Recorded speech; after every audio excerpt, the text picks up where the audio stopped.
Hi, Soman. Your electrolytes are back. It's back. Last week was quite the episode. We went from talking about dorking on TikTok to then me breaking the news about my dog, and it became very emotional. And I am very appreciative that you were there for me at a key moment because it had just happened a few hours before. And I very clearly, to anyone who watched the episode, I was still in shock. I could not believe you did the episode, let alone, a week later doing the episode. But I think you've had some developments in the week that are being really helpful to the process of healing. I think so. What's funny is you're so in denial when it happens and in shock. And obviously, I was far away from the farm. So it just was this feeling of like absolute freeze. And so it's funny, after we talked here, it was kind of like therapy where the release happened after, where I called my partner and just absolutely unloaded. And I think the healing happened right after I talked to you, where I just had this absolute kind of freak out meltdown.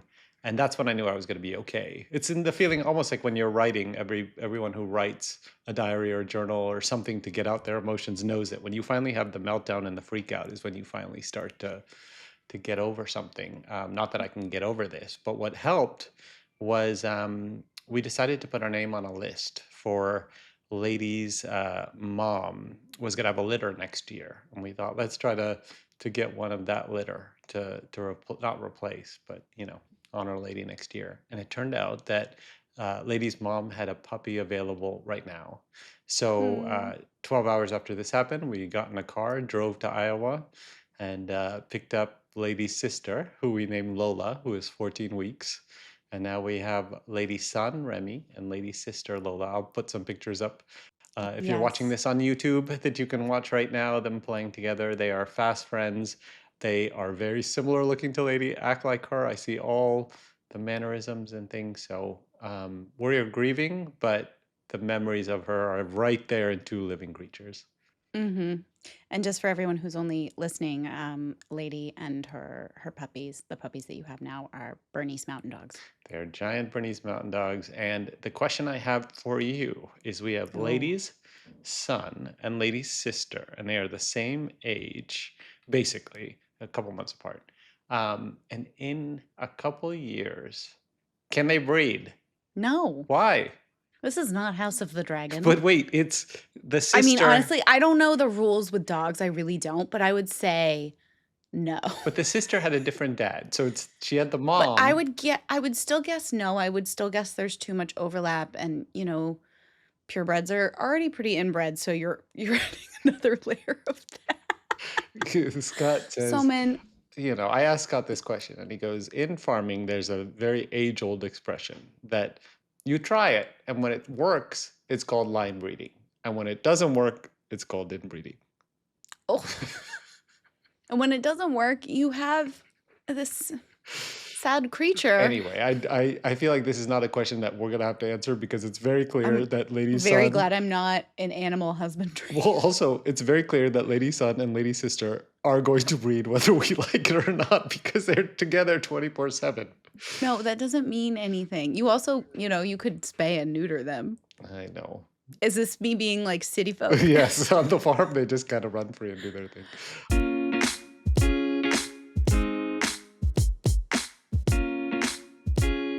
Hi, I'm Victoria Aveyard, author of The Red Queen and the Realmbreaker series. And I'm Soman Chinani, author of the School for Good and Evil series, and welcome to Plot Twist, the podcast that takes you behind the scenes of the biggest swings in our career, Victoria's Tempest, her very first novel for an adult, and an epic pirate fantasy. And Soman's Young World, a red-hot young adult political thriller. Each week, we go behind the curtain of our creative process, and we give you our takes on thorny issues in publishing and entertainment. We answer your mailbag questions, plus pitch plot twists that we want to see in real life. And today's hot topic, which gets hotter and hotter by the week: when does fan fiction cross a line? And it's something we've been talking about for a long time, but I feel like now it's really, really become... We've danced around it. It's a central question now. My rant is coming. Yeah, we're going to get there. But... Victoria has a rant. What a change of scenery. It's what everybody tunes in for. Everyone's very excited. Okay, great. Well, let's get to our first segment, where each week we do our theme of the week, where we come up with a word or a phrase that encapsulates the essence of our week. on and off the page. Maybe I'll go first this week just because, Hmm. everyone's kind of aware of what was happening. Yeah. My theme this week was, rocked on my heels. In the sense of everything was going a little too well. I'd just come back from London, everything was going great, turned in the proof for Young World, and then the shock of, Lady's tragic death.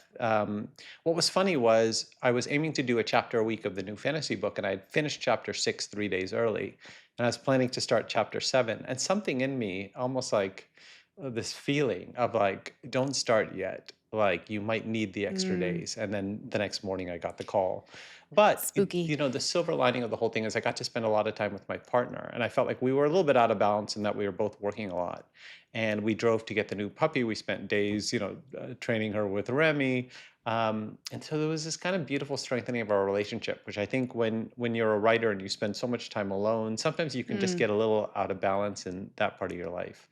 And I think that kind of recentered me somehow, especially to him. And so I feel much more connected, not just to him and in balance in my life, but also my emotions. Just going through something so kind of tragic forced me to be in my body more, to understand myself more, how I was processing, get out of my head. And I started, working again on the book after a few days, mm, and I just felt much more connected to it. I just felt like I was actually in it, emotionally.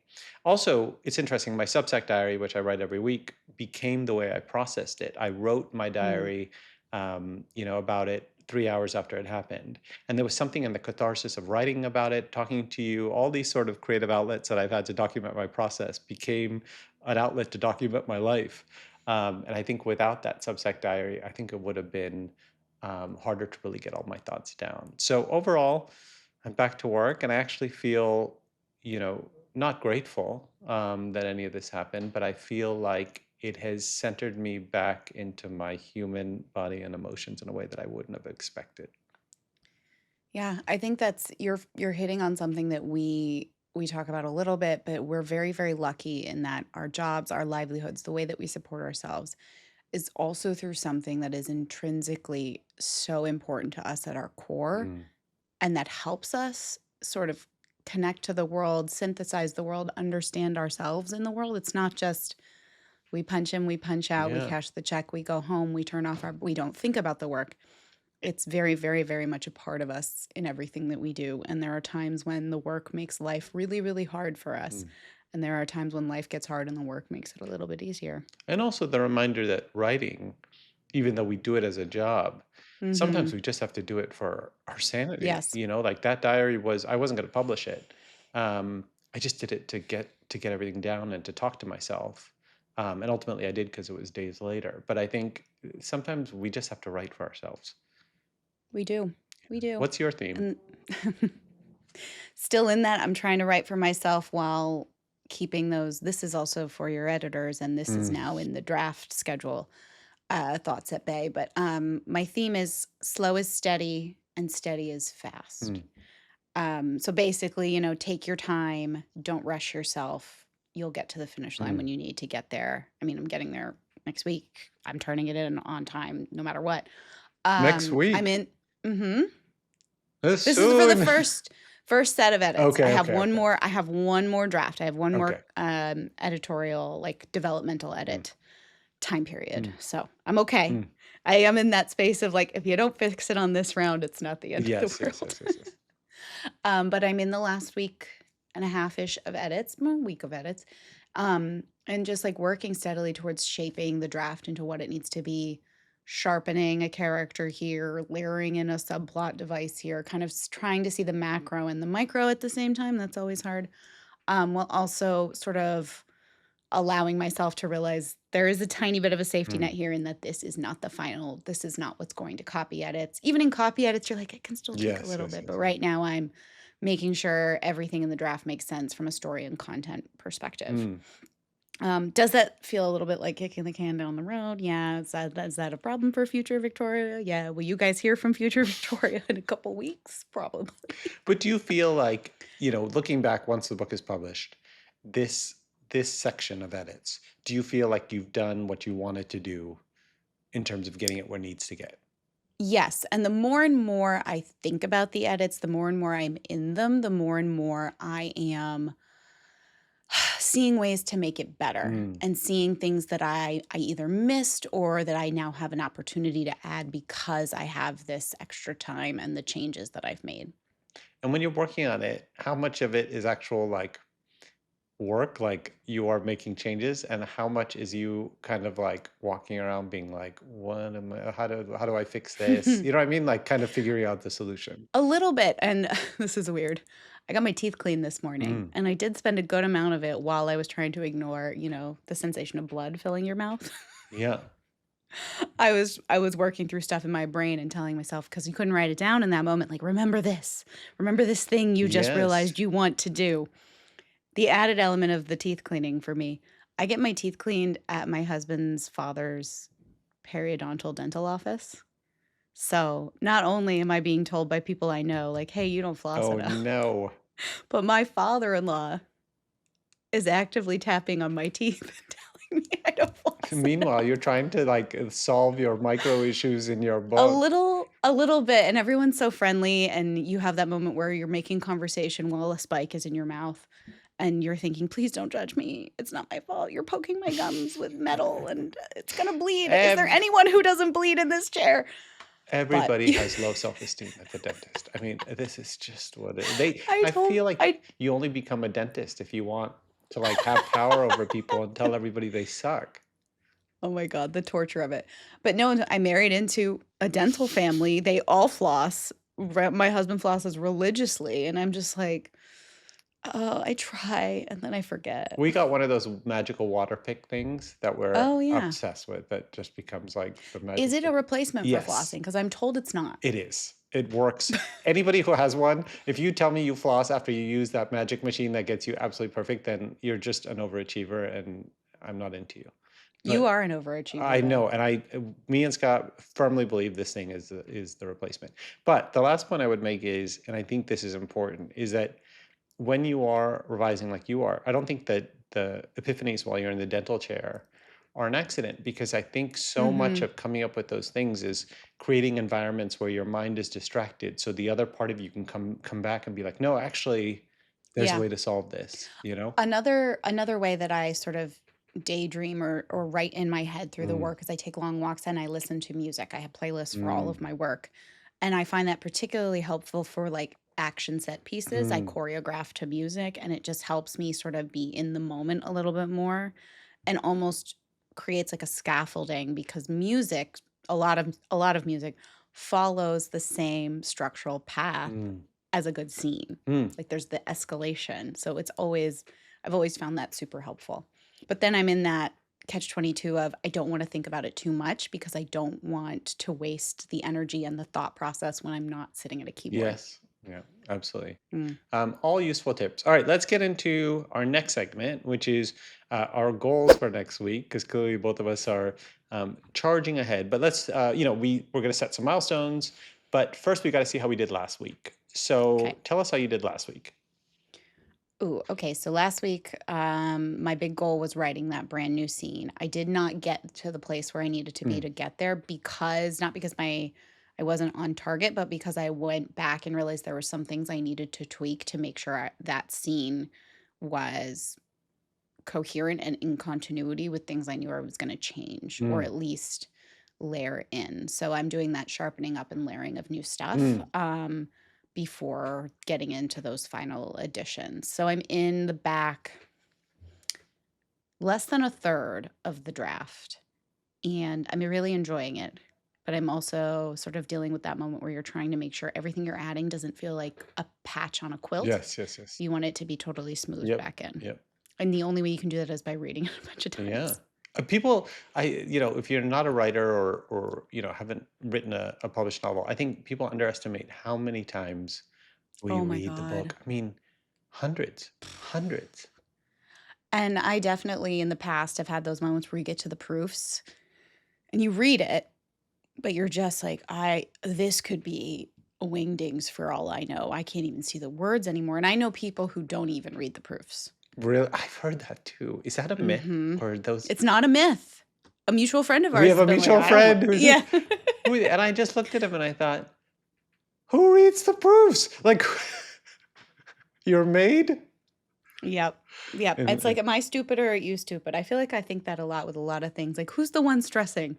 Who's the one who's actually suffering I mean, here? It's proofs, me. it's like I literally go into a hobbit hole, and that's my, boyfriend for 3 weeks.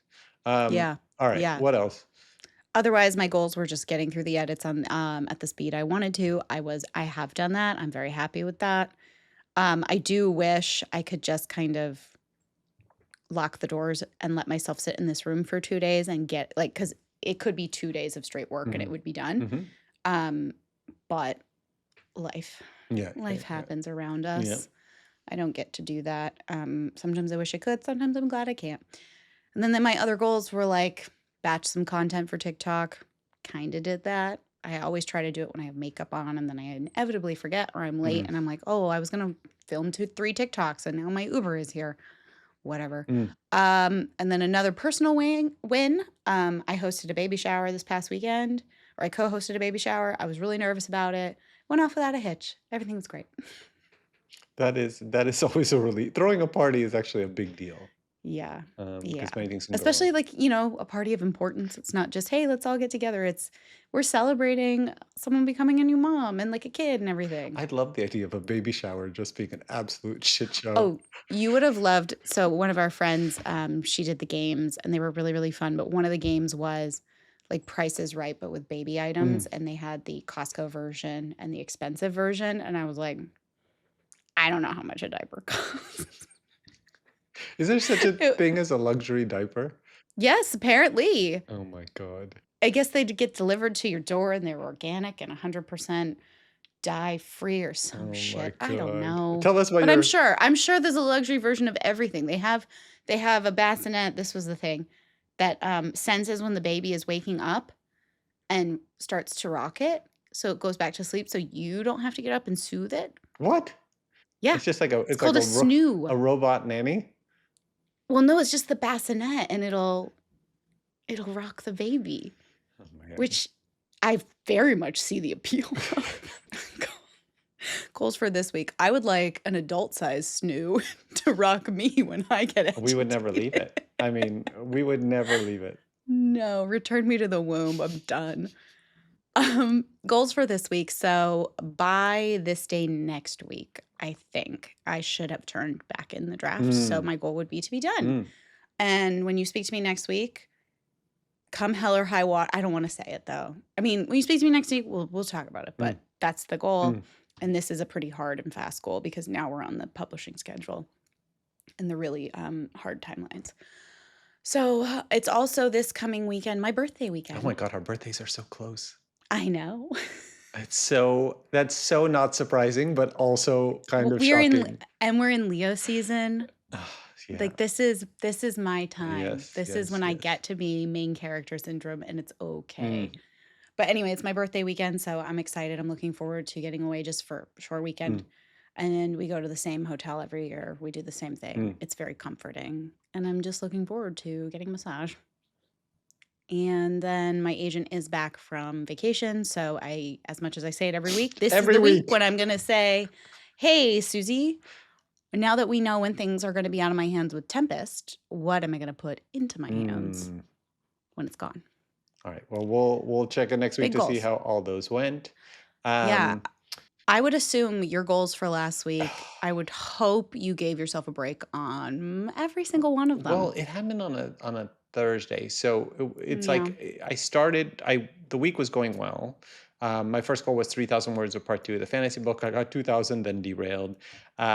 Mentally prepared for the young world proof to come back, and I wasn't prepared at all. And then it came back yesterday. And remember, I made 700 edits on the last proof, which is Mm, insane. And so I was nervous that is because nice. this was going to be the ARC pass, the pass that goes to the advanced readers copies that reviewers, everybody gets.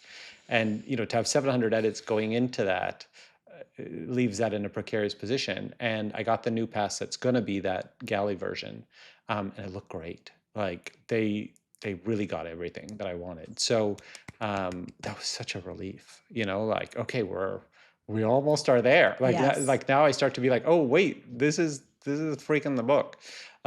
So that was a big relief. The third thing was to sort of make the Young World arc covers and all this stuff. We haven't done that yet. And then last, it was to make a new friend in St. Louis, which actually happened because yesterday I got invited on a private tour of a Frank Lloyd Wright house here in St. Louis, and it was this group of people that they had sort of picked from different kind of cultural expertise areas in St. Louis, and they invited me. Cultural expertise. I guess I represented the lusty YA fantasy crowd. Wow. But that's really interesting people. But what I also discovered is if you put me in a Frank Lloyd Wright house, I get incredibly nauseous because of the Really? angles, because there's no right angles in a Frank Lloyd Wright house. There's 60 degrees and 120 degrees. And so the Huh. bed's in the shape of a rhombus, like everything is Rhombus. parallelograms, and I got seasick. I You got got. incredibly seasick in a non-moving house. And though I was like, am I insane? And the woman goes, oh, this happens every once in a while, Oh, okay. but like every once in a while. So That's what I would lead with is this happens. Because otherwise I'm thinking, of course you got nauseous, Soman. Of course nauseous you in like needed an to American faint landmark. on a little couch and have yourself be fanned. I would have. I would have taken I would have gone to sleep and taken a nap I'm in the not bitter rhombus at bed. all because you're making friends that aren't me. Not bitter at all. You know, it's the difference between I feel like the level of friends that I used to have and St. Louis friends, but I'm trying. I I'm know. Well, trying to you're make in it a new work. city and you are also you leave every weekend. Yeah, So that's tough. I You're in know. a bit of a I go to the stop-start farm situation. and I And you don't bunker. go to a workplace either. No, it's Most true. people meet their friends at work, Yeah. and our work is in our homes alone. And I don't drink. I don't like bars. So it's anyway. That's why I said on the podcast last week I want to meet new friends. So this way someone very exciting in St. Louis will reach out to us in our DMs. Okay. So my goals for this week Do uh not reach out uh, to me in my DMs. be like, oh I'm God. not reading them. Number one for this week, chapter 7 of the fantasy book. Number two, go through the Young World proof, at least start to chip away at it, make sure it's perfect for the final book. And number three That's nice. really is kind of emotional, which is start to let go of all the anger and resentment around Mm, what happened. I talk about it a lot in my Substack diary, sort of like where I was emotionally. And so if I can start to let it go and just embrace kind of the newness of the present with the two new puppies, I think that would be a good goal for the week. I think that's a really admirable and honorable goal. Maybe don't talk to me if your goal is letting go of anger. It's funny because I was talking to my partner and he's like, persecution is just not the way to peace. And I was like, I'm sorry.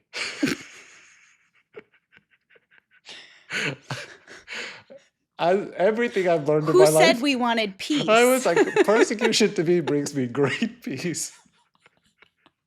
I You know, sleep very well. I come from both of us come from the Taylor Swift school, which is absolutely persecute until you feel peace. I Um, come from the school of if somebody hits you, you hit them back. And more, I'm like, man, we're not in a world where that's a thing anymore. Or the people who really should be hit back are like, no, now you're hitting me. no, now it's yeah, now it's kind of psycho. But anyway, well, Mm. speaking of persecution, we're gonna take a break, and we will be back with your beloved industry nonsense. And we are back with Industry Nonsense, where we dive into thorny issues in art and publishing that other people are definitely afraid to touch. And this week's hot topic: when does fan fiction cross a line? And I know you're going to tell us lots of things, so let's get into it. Buckle up, strap in. I sat down to put together my notes on this particular issue, and I realized I had a lot more thoughts than I thought I was going to Mm, have. So, not just buckle up, but bear with me on it. mm, So, this is a hot button issue, and like a lot of the things we talk about, kind of timeless. We have seen this discussion go around and around. We've been part of it. We talk to our friends about it, our colleagues. It's not new. But first, to set the stage for everybody, because everybody's coming into this with different sort of awareness of what we're talking about. What is fan fiction? Fan fiction is a fan created work, usually a fan written work within existing intellectual property. It's always been a legal gray area, and those of us who have been in fandom spaces for a longer time are like, remember the days of Anne Rice when she put the fear of God into Mm. every fan writer on the internet because she would find you and she would sue you. Mm. Um, some authors still are not comfortable with fan fiction existing at all. They just do not want their works being interacted with in this way. I think they're very within their rights to do that. But usually, so long as profit isn't involved, that's the key thing here. No one's making money off of the production of fan fiction. Things have always been pretty peaceful. Mm. And so, what happens when fan fiction, quote, like what is crossing the line? We're talking about the fan fiction to publication pipeline. So, this is the practice of an agent, an editor, a publisher finding popular fan fictions to reskin or file the serial numbers off or sort of reshape to transform it into something that can be legally Mm. sold on the publishing market. It's a little bit similar into how film and TV studios approach um, adapting books for the screen. They gravitate towards what is popular, what has a proven audience. And most of these fanfics that get pipelined have a very large readership, and they are essentially seen as a built in audience. And built in audience is code for guaranteed Mm. sales. Of course, film and TV studios are buying original work, and that's not what fan fiction is, so the transmutation process has to occur. Currently, right now, the conversation is being driven by the release of 3 separate novels that originated as Harry Potter fan fiction. Um, we already did an episode on asking if you can separate the art from the artist, especially talking about someone like J.K. Rowling, who is outright hateful and damaging to trans people. So, for the purpose of this particular topic, we are talking about the broad practice of reskinning fan fiction or transmuting fan fiction into an original work that you can legally publish and profit off. Mm. So, we're not talking about specific cases. I will also add we are not talking about the transmutation of public domain works. Whenever I do talk about this, I get a lot of people who respond to my feelings about reskinning fan fiction with, like, what about Wicked? And what about The Lion King? And it's not the same thing. Public domain works, it's not the same thing. And that's not what we're discussing here either. Personally, for me, I come from several different directions on this one. I am a published author who has written books that are my IP, my intellectual property. And I have been in the position of seeing my intellectual property inspire other material, new material, and then have fans of that material come back and accuse me of Mm-hmm. plagiarism, which is very weird and very frustrating, and there's really no recourse. I've experienced essentially what it's like to be sort of cut out of the inspiration chain without being acknowledged by other authors. And so that does color a lot of my feelings. Like, I will totally acknowledge, like, that is giving me a bit of a Mm. bias. But I am also a writer who loves fan fiction. I got my start writing creatively, writing fan fiction. Mm. I was I was a teenager, a very young teenager who had to go to the public library after school. So my parents worked, they couldn't pick me up from school, and the buses in my town cost money and they didn't want to pay for the buses. So they were like, you're going to walk to the public library and you're going to wait for somebody to pick you up. So I would sit there on those computers in the public library and I would read and write fan fiction. Mm. And I didn't have access to real creative writing classes, so reviews on my fan fiction were some of my first critiques. This was a super important part of me sort of figuring out who I was as a writer, what I liked to write, what I gravitated towards, and also just getting over that inherent self-conscious defense mechanism that we have where we don't want to show people our Mhm. writing, which I think a lot of us go through. And to be able to do it anonymously really helped me warm up to the idea of eventually letting people really read my work. Mm. So I am so grateful to fan fiction. It was such a huge part of my journey and my process into becoming an original writer. So with both of those positions in mind, I think there's no black and white here. There are very few situations where things are black and white, but there is a spectrum of what is legal and what is ethical. So legally, you cannot publish fan fiction for profit. You have to transform it in some way. Now, there's a question as to what transformation means and how much you can draft off of the Mm. IP material. That gets more into the ethics. And I have a lot of feelings here that I know our colleagues share, especially because this process of transmuting fan fiction into an original work is getting faster. And in my opinion, the speed, especially, it's making it shittier. Mm. And we talked about this before in inspiration versus infringement, but I really want authors to know the risks of this practice, especially if like due diligence is not done on the part of your publisher, either in the editorial or the marketing. So I do think someone in the future is going to mess up, someone's going to get sued, and it's going to kill an author's career. Mm. It will not kill a publishing house, but it will kill an Mm. author if and when someone gets sued for infringement.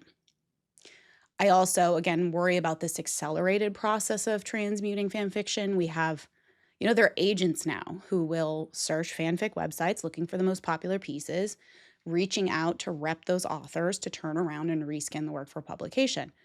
And when I first heard about that practice, I thought that is an excellent way to discover new great writers. Like that, of course, why haven't people been doing this before? But then I realized it wasn't to find the writers, it was to find the Mm. content. And so my first thought was, of course, you would find someone and be like, hey, I love the way that you write. Do you have anything original? But that's not what's going Mm. on. So, and I worry about what this practice of looking for the content specifically, not the writer, is going to do to the safety of fandom spaces and like fan fiction spaces, because we're now no longer in this playground of expression and artistic freedom and figuring out who we are and what we want from the works that we love or the works that kind of piss us off a little bit.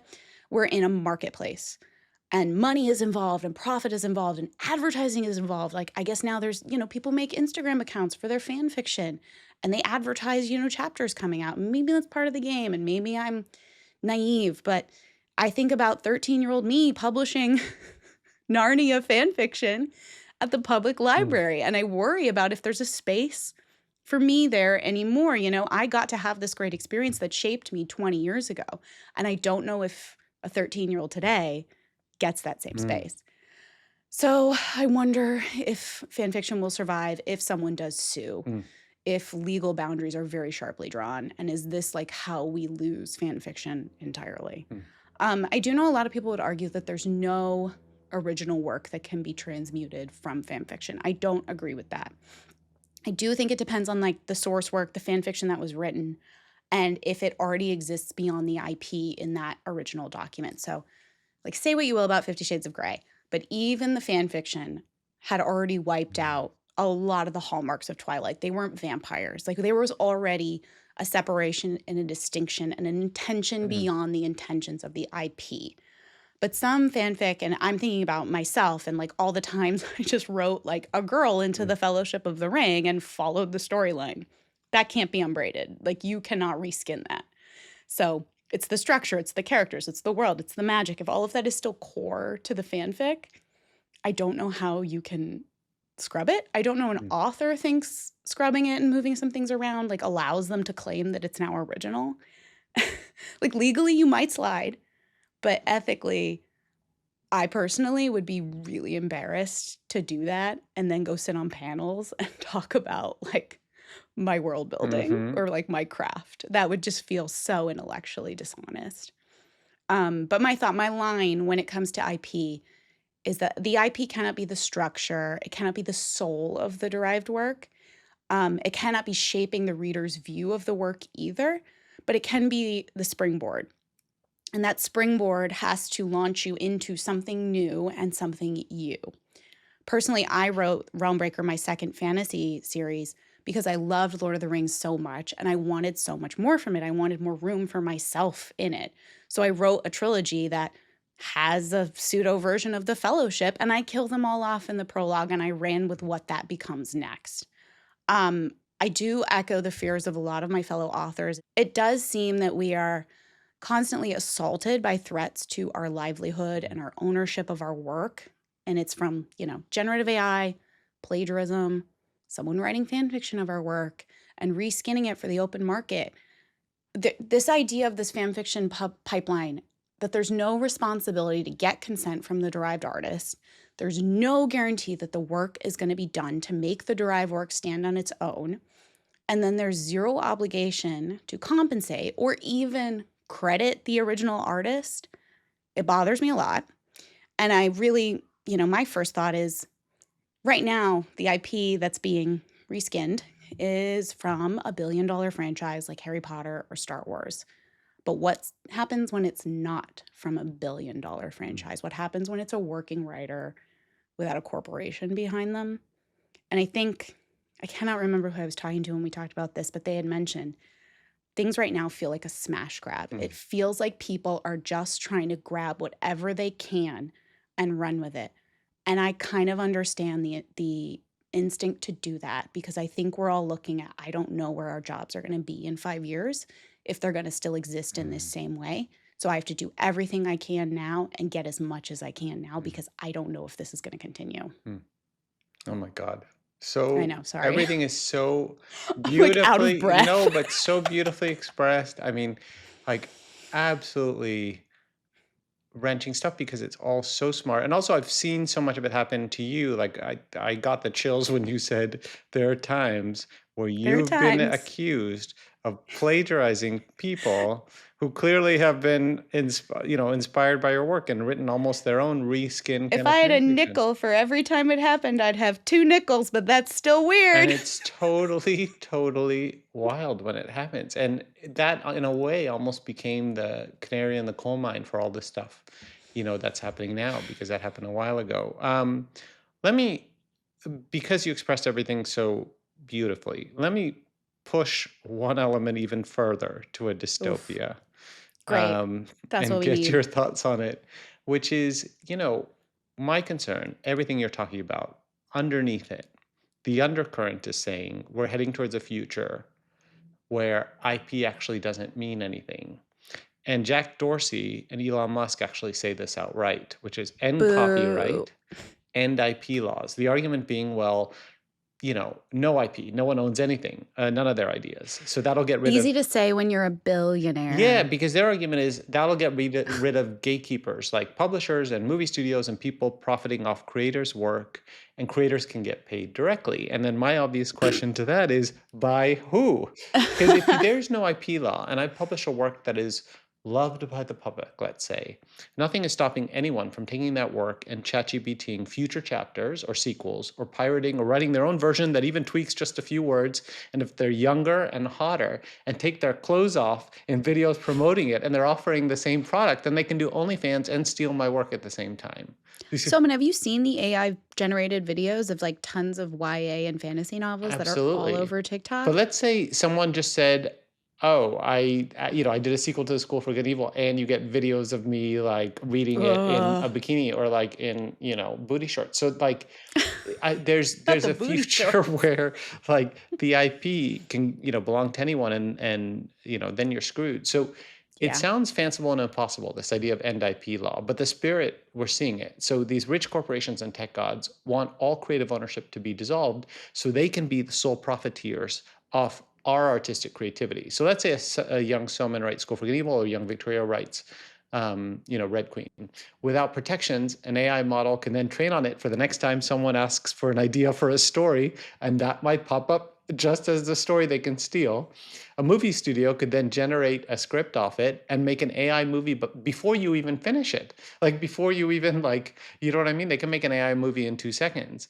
And publishing platforms can then flood with clones, many AI generated. And who's winning in all this kind of junk off of what was Mhm. once a great idea? Amazon, Wattpad, OpenAI, whoever else is hosting, meaning that there's no longer creators. We are literally just content mines that Yes. people are stealing. So that's why I'm allergic to the idea of obvious. I'm actually quite more fascist about this than you, where I'm allergic to the idea of obvious direct fan fiction being repackaged and sold as original, because we're heading into that future where any original content is going to be reskinned by hacks, and where you're going to be a content mind instead of being a creator.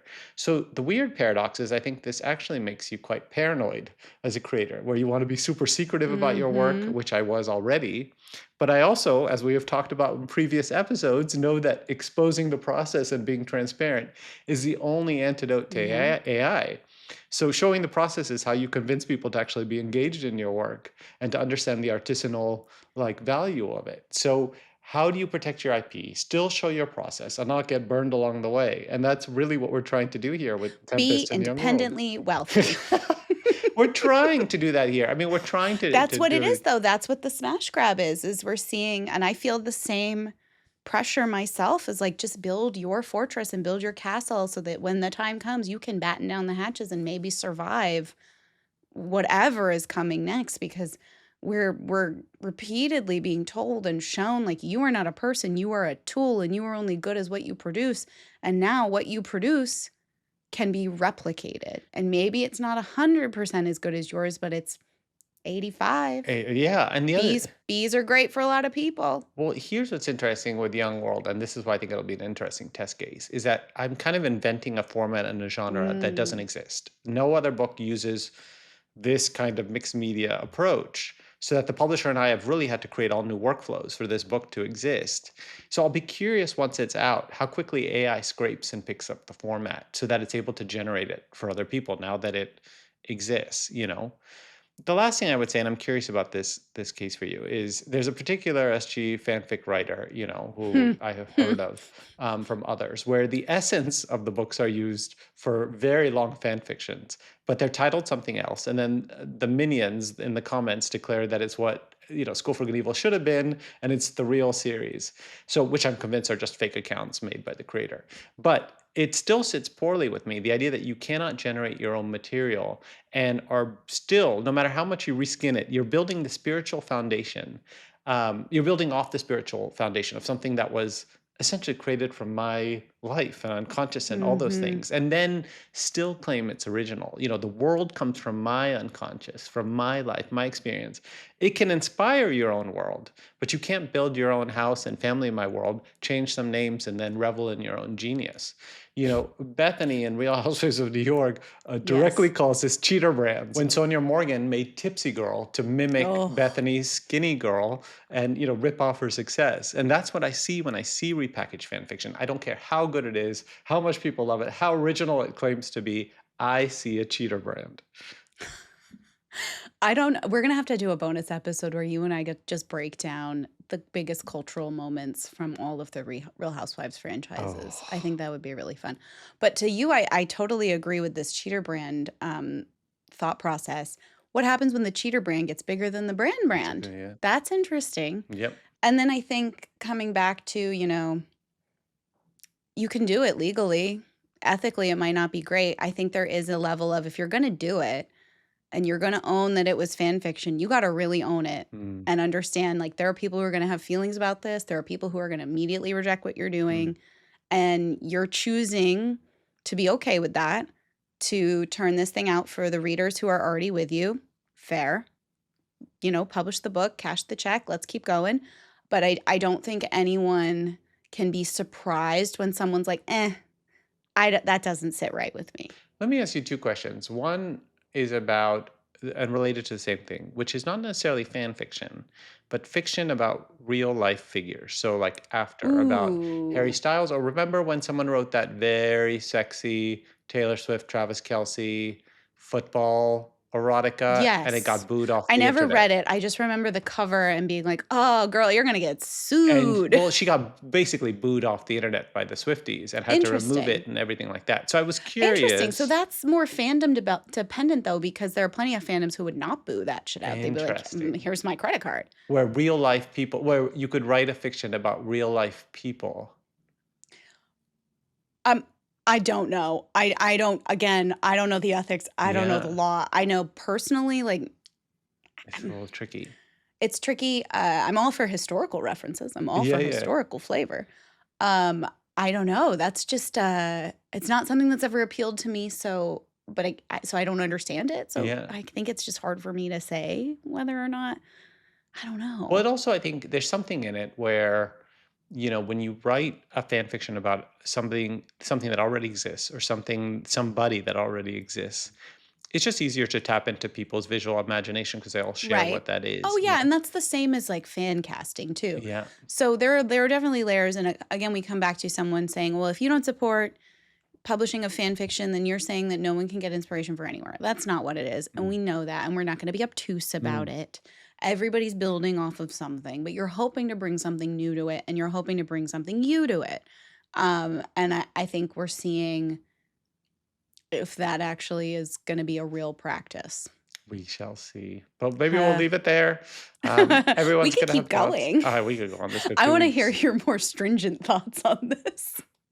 I was like, they took that Taylor Swift Travis Kelsey off the internet so fast, and I was like, we didn't even get a chance to read it.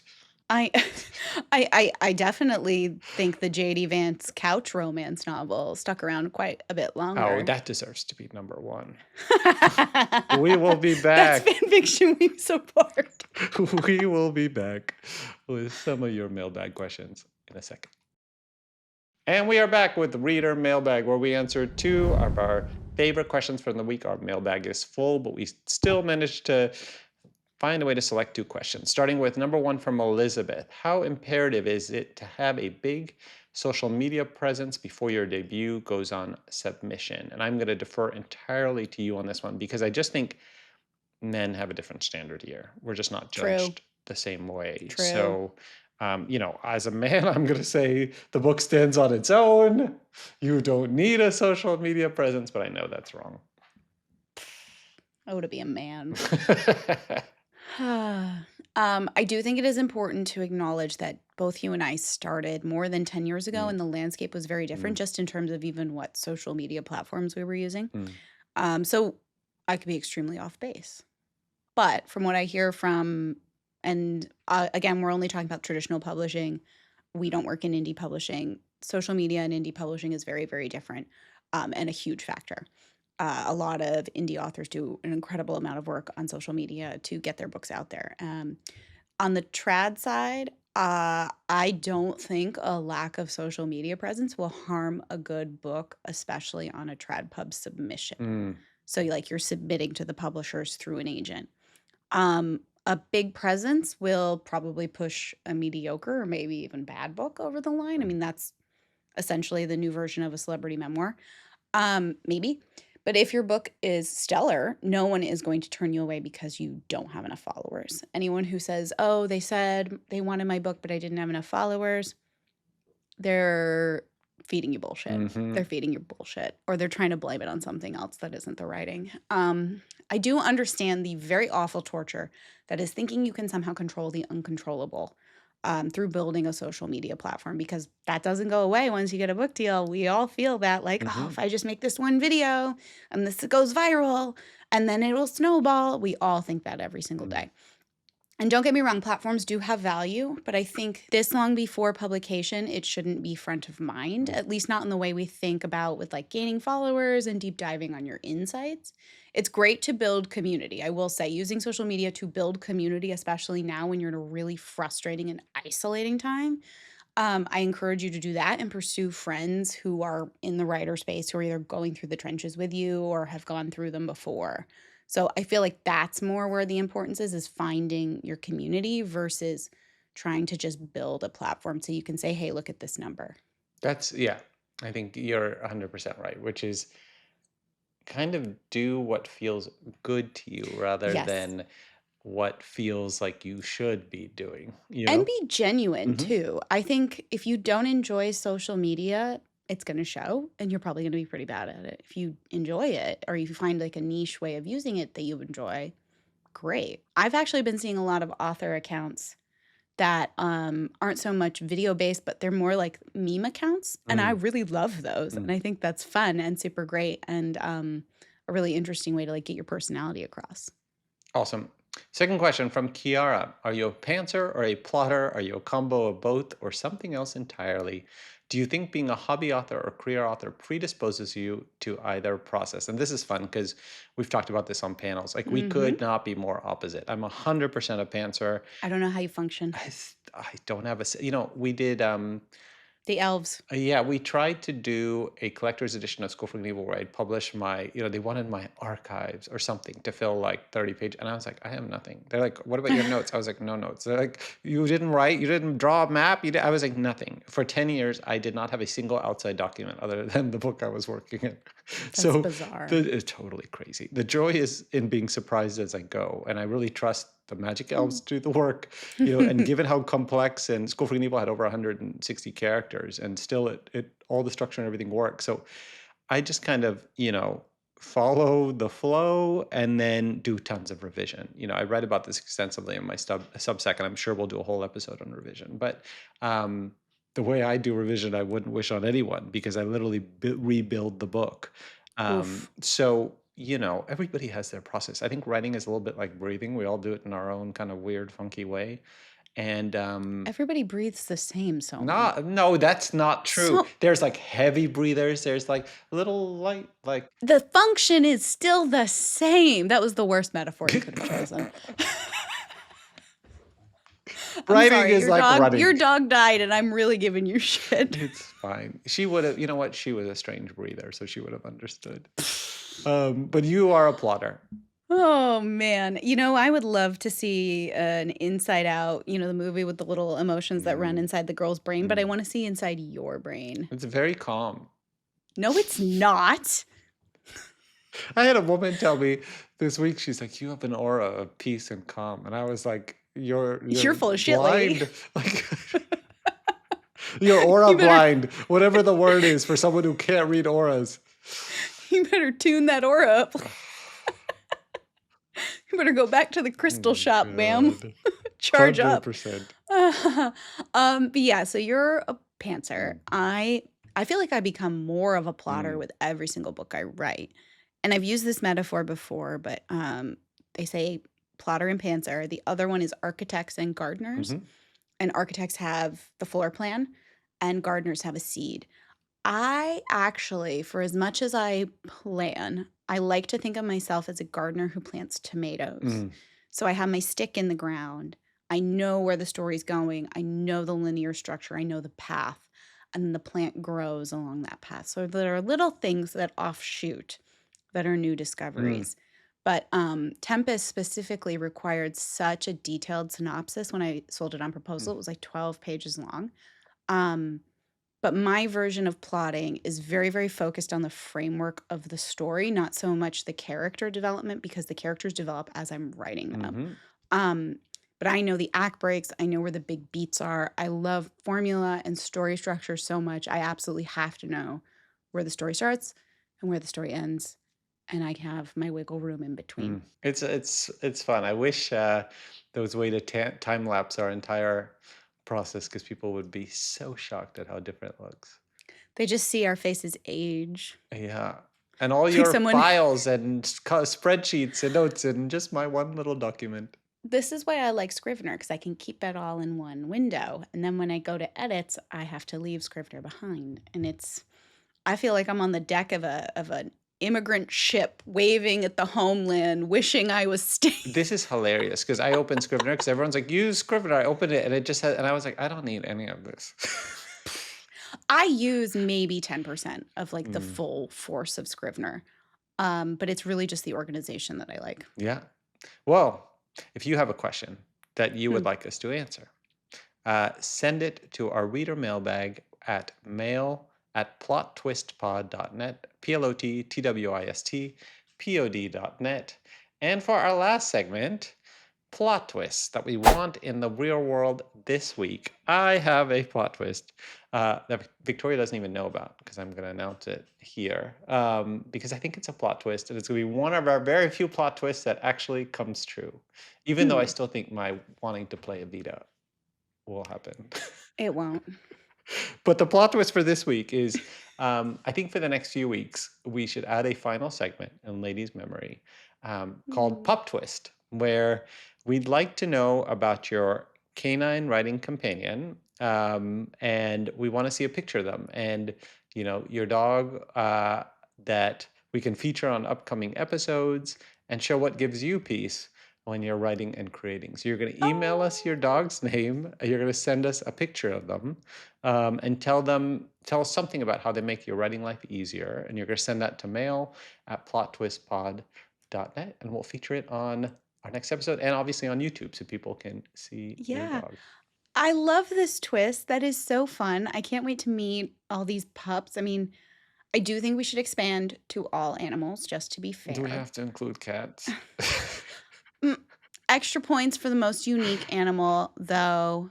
This is my personal opinion. Don't come for me. If you do come for me over this, though, let's have it out. I don't understand keeping ferrets and rats I as love that you're like, pets. don't come for me on ferrets and rats, and I just insulted cats. Well, I grew up with cats, but the rats and the ferrets, I get that they're smart. I know they aren't dirty. I know they don't have diseases, but I don't get it. Well, I don't someone's going get to send us a rat or Oh a my ferret. God, We're going to especially have the to feed rat to with it. like a naked Oh, tail. I can't. God. We have a rat that lives on our roof and we nicknamed him Feifel. We're going to get rats. I know it. Don't Someone's going to send me send your us. rats and your ferrets. I think you're a weirdo. You guys are going to send us all your pets. So yes, it's called Pup Twist, but we will take all possible pets that give you peace while you write. And to end off, you can find us in other places too, in the Magic Summon of Victoria universe that is small.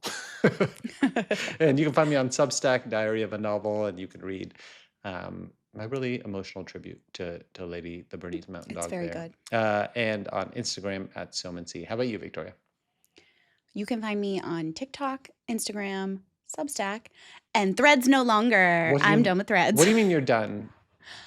Well, first of all, I was like, okay, I can feel this is sucking up so much of my Yeah. time. And I'm in the last 2-ish weeks of my deadline. And so I really need to cut where I can cut. And Threads was sucking up so much of my time and energy. And now I've been tapped out for, oh my God, like a week, maybe a And week. you feel wonderful. And I feel very good about it, actually. I feel like, I don't know, it was all about me not being able to use it properly. I am so happy. I'm And happy to jettison one more thing. so happy. And on that joy, we're going to see if this lasts until next week. And we will see you then. Bye, guys. Bye.